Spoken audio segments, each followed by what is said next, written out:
I was crashing with my brother at a small cabin in northern Montana, a little hollow pressed between two ridges, wrapped in evergreens, the kind of place you inhale without realizing it because the air tastes like needles and cold creek water.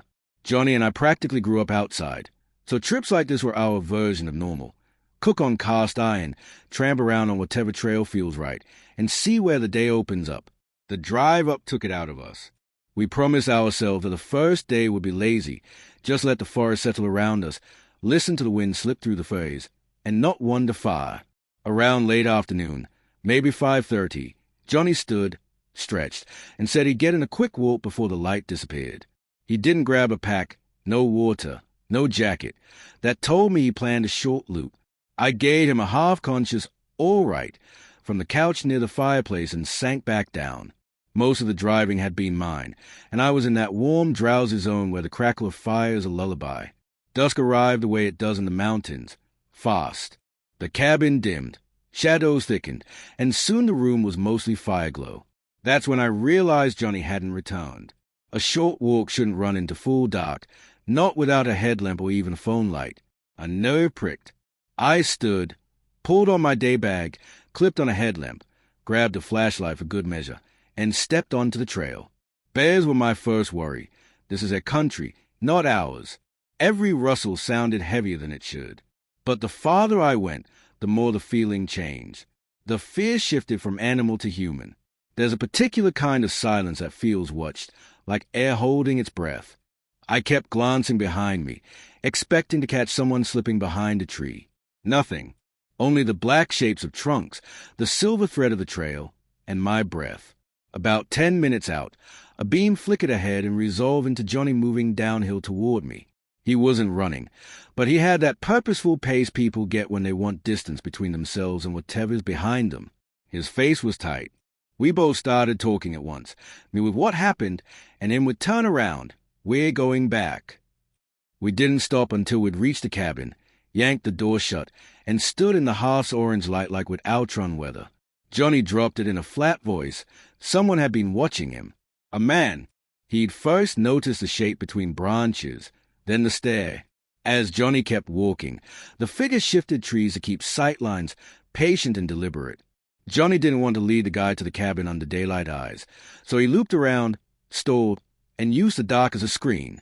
He wasn't panicked, older brother calm, but I could see the charge of it under his skin. We told ourselves it could be nothing. Someone else with a place nearby, a hiker who was curious, a hunter. Plausible stories help you sleep. We cooked, ate, and moved out to the porch to sit by a little campfire, talking longer than we needed to, both of us pretending we weren't scanning the tree line with each pause. Night deepened, the ridges went quiet, and the cold crept up our sleeves. Eventually we went in, tossed Morwood onto the fire inside, and turned in. Morning brought that sharp mountain clarity and a plan. Hit the big trail that climbs to one of the local summits, a 6-hour loop if you keep a steady rhythm. The climb chewed us up in the best way. By the time we hit the final switchbacks down toward the cabin, my knees were jelly and even my pack straps felt heavy.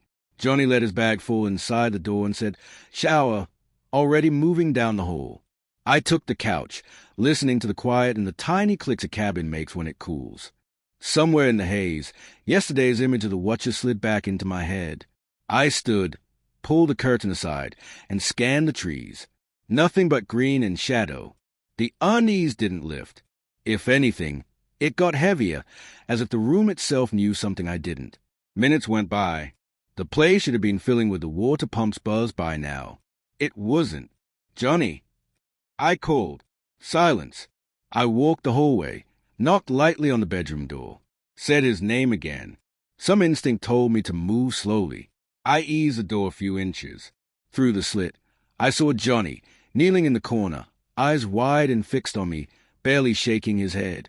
The message was clear. Don't come in. The fear in his eyes clipped something inside me. I pushed the door open and saw him. A man stood a few feet from my brother. His eyes were wide too, but in a sunken, sleepless way that made my skin crawl. Oily black hair hung in ropes. Clothes torn, grime ground into the fabric. He had the look of someone who'd been living rough for too long, the kind of wild that doesn't recognize rooms as safe places. Everything after that was impulse. I lunged.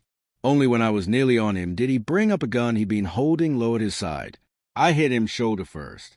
Johnny moved instantly, no hesitation, coming over the top, grabbing the man's wrist and wrenching. The three of us went to the floor. The gun clattered once, and in the scramble Johnny got his fingers around it and ripped it away.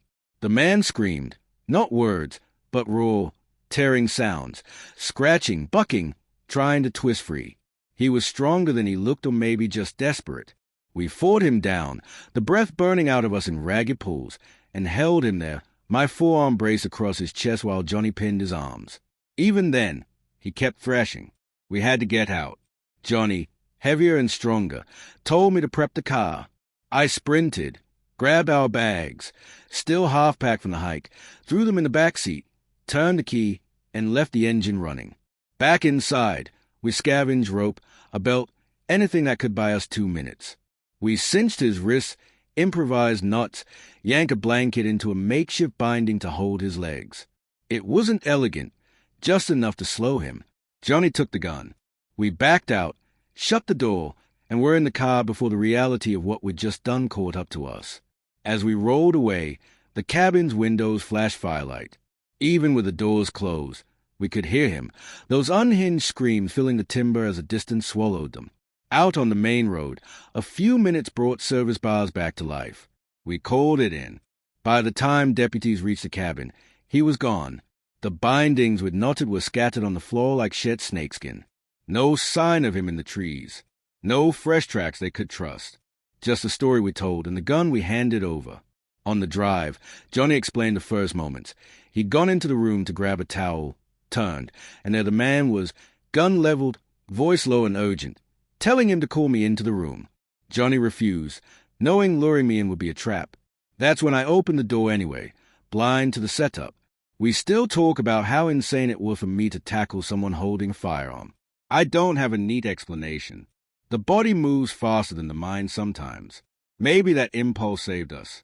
The one real clue came from the gun. Investigators traced the registration and found it belonged to a man reported missing 5 years earlier, from about 50 miles away. The description we gave of the intruder didn't match the missing owner.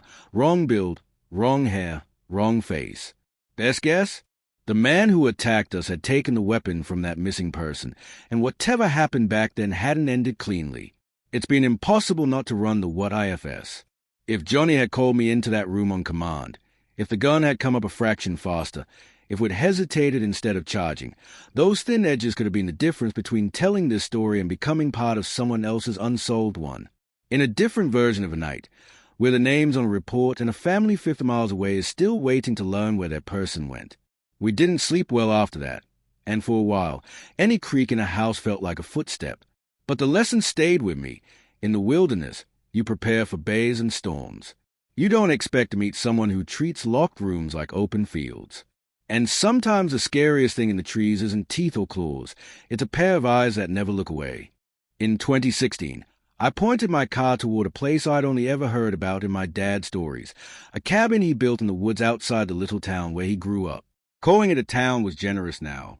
What remained was a sagging line of storefronts, a boarded-up diner, dust-frosted windows, and a gas station with pumps that looked fossilized. My father had always said there was no reason to go back once everyone drifted away. After he died, I felt like I owed the cabin a visit, if only to stand inside something he'd made with his hands and keep it upright a little longer. I tucked the car behind the dead gas station so it wouldn't scream free parts should anyone be around. From there, a thin trail snaked into the trees, 2 miles of roots and rock toward a clearing I'd only seen in old photos. I wore a pack heavy with tools, a small pry bar, a hammer, a bundle of shims, a roll of flashing, plus the usual backpacking gear in case the place had finally surrendered to weather. If the roof had caved, I'd pitch a tent and make do.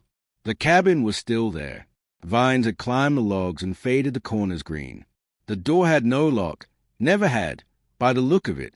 Inside, the air was stale and sour with mouse nests and old garbage. Someone had been using it as a flop at some point. Crushed cans, a mildewed blanket, plastic wrappers and drifts. It didn't seem recent. Nothing looked touch-warm or freshly disturbed. I broomed a spot clear, stacked the trash in one corner to deal with later, unrolled my bag near the old wood stove, and told myself I'd get a proper look when morning came. Sleep wouldn't hold.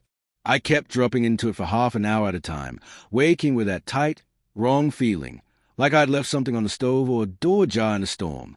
The night had its own noises, twig snaps settling, tiny feet in the walls, the hush of dark pines, but the unease didn't match any of them. It was personal, like being remembered by a place. At first light, I brewed a camp stove coffee, hoping heat and caffeine would pin my nerves back into place. The woods still wore their blue dawn. I walked until I found a knoll where the trees broke and the horizon opened, just in time to watch the sun push a line of brightness through the branches. From up there, you could see the old main street like a model in a showbox. While I watched, a small square of yellow glowed in one of the buildings. A light. It burned for a minute. Then it went dark. I thought about my car hidden behind the station and made a mental note to check on it later. Mostly, the light confirmed what I'd suspected. I wasn't the only person orbiting this forgotten place. Back at the cabin, I started with what I could do fast. Reseal gaps between logs, pick at soft patches, brush dirt and moss away, tack flashing where rain had chewed. The work steadied me, though the feeling from the night never fully left. Every so often I'd pause and look into the trees at nothing, convinced there ought to be something looking back. The rational side of me kept score. The town might be empty, but it isn't mythical.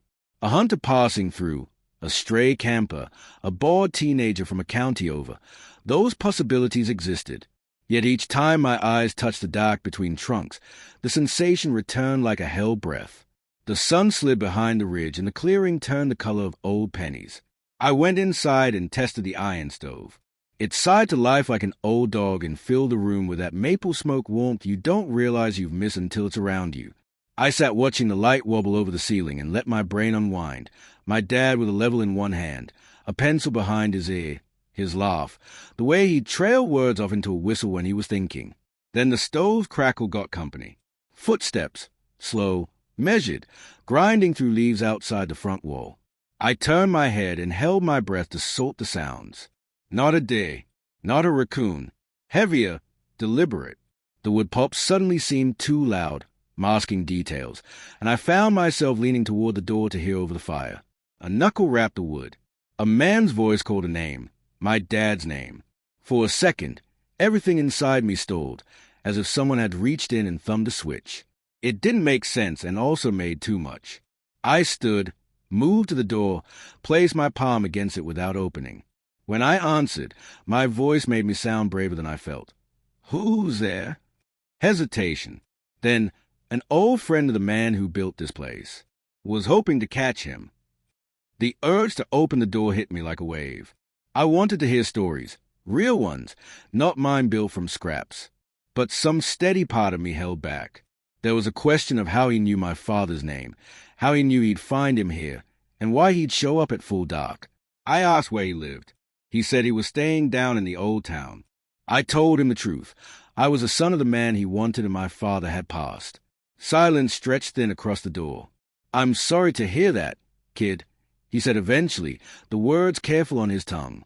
Would have liked to see him one more time. It should have felt like comfort. Something in the tone snagged. Grief as a weight. This wasn't it. It was the sound of someone testing how close they were to their goal. Before I could press him, he spoke again, quicker now. "Why don't you open up? It's freezing out here. We can talk by the fire." He spoke slowly, but the patience was gone. His second knock had more bone in it. "Open the door," he said. "You're going to let me freeze? Is that what your father would have wanted?" The anger in my chest hit red, then chilled into something sharper. I took 3 steps back, slid my hand into my pack, and wrapped it around the handle of my hunting knife. The blade didn't make me feel safe, just less helpless. He started tapping the door in odd little rhythms, talking like he was trading one mask for another. The old friend voice vanished. What slipped through was pressure dressed as politeness, which hardened into little threats. The knocks turned to hits. I don't know how long it lasted. Time stretched and thinned, like a bad dream that refuses to drop you. The stove ticked and breathed. The man kept at it, and I waited, every nerve strung tight, picturing him deciding to put his shoulder into the old hinges. Then an open-handed thud, a breath, and footsteps moving away. Long strides over leaves. Fading. I stayed up with the dawn, blinking at every tiny sound, knife in reach. When the first real light made the window glow gray, I rolled my gear fast, slung the pack, and walked out without looking left or right. The path back to the gas station felt longer, but the car was exactly as I'd left it, crouched behind the building like a dog waiting for its owner. I drove until the forest thinned into fields, then drove more. On the highway, the questions crowded in harder than before. I'd come hunting for quiet and a few answers. I'd found neither. I realized I didn't actually know why my dad left as neatly as I'd imagined. Sure, the town died, fact, but the way he refused to go back with me, the way he changed the subject, maybe there were other reasons, names and nights he chose not to set in my head. I don't know who the man at the door was, how he knew my father's name, and what he wanted from me. The brief light in the empty town suggested I hadn't been the only one tethered to an address that no longer existed. If I'd opened the door because grief had made me soft, I'm not sure I'd be here to tell you how cold the handle felt through the wood. Some doors protect you by staying shut. That night, I listened. And I left. It happened back in 2014, during what I like to call my pause year. I'd parked college halfway through and was drifting across the country in my car, living on gas station coffee, motels when I could afford them, and the kind of silence that only long drives give you. By the time I reached the East Coast, my cousin offered a break from the road, his cabin sitting somewhere just south of the Appalachian Mountains. He said, "It's all yours for a few days. Clear your head." Sounded perfect. When I arrived, I realized cabin was a generous understatement. It looked more like a modern vacation retreat. Smooth timber siding, real plumbing, a full kitchen. I was surprised he'd just hand me the keys. Maybe he figured I needed the peace more than he needed the space. I unloaded my bags, made a few trips between the car and the porch. The air smelled like rain and pine sap. That's when I saw him. Someone stood deep among the trees, at the edge of the clearing, still as bark, not moving, not waving, just watching. From the distance, I couldn't make out his face, but the tilt of his head said it plainly. His eyes were on me. I told myself he was just another cabin owner. Maybe his place was tucked behind the tree line. Rural folks mind their own business. I went back to hauling the last boxes inside, but when I turned around to shut the door, he was still there. That image, his figure framed by the woods, stayed with me longer than it should have. I texted my cousin. Made it safe.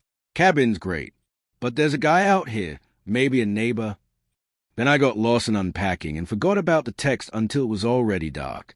His reply was waiting when I checked my phone. There shouldn't be anyone out there. Property line runs 40 acres. Fenced all the way around. The words hit me colder than the night air. Whoever that was, they weren't supposed to be here. I turned off the porch light, stepped to the window, and stared out into the black. The world beyond the glass was gone. Just the cabin reflected back at me. I could barely see the tree line at all, but I knew it was out there. I pulled the curtains shut and told myself I was overreacting.